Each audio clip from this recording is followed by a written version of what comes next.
at the Open Championship a few weeks ago, finishing the first round after having quite a decent day, starting well. You've got 3 or 4 Aussie reporters over there jumping down your throat, asking for any comment. And obviously, I had a bad back nine on Friday. But you walk off, and the media guy at the Open goes, "Oh, come over here to the Australian area," and there's no one there. And I would have been obviously disappointed. I had a tough day, but I was happy to talk. And I would actually think that almost gives you better TV than someone who's walked off the course and had a decent first day. They're tied 30th, not like they're leading, and you're going to give some good quotes and tell it how it is. So it does need to be balanced out a bit.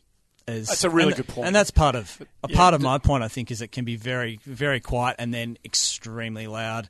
If a guy goes out, they might start the third round in tied 60th, and no one's talking about them. They shoot 8 under, and suddenly the world's blown up. And that's a good point. The logistics of this are incredible too. I mean, I always try to make it a point to get to as many people as I know every tournament. Oh, how'd you go? Oh, 75. Oh, well, what happened? Was there as a whole? Just have a conversation, even if it's not for publication or whatever, just to let them know that you're interested and care.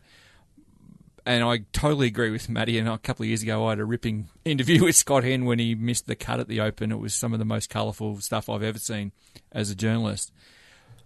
But had Jason Day been making a charge up the leaderboard at that time, or if I'd been down, at Amen Corner watching, Tiger Woods on his way to shooting a 58 at Augusta, there's no way I can get back and talk to someone who's had a 77 and my editor won't be interested in. And it's a really interesting position for any reporter to find themselves.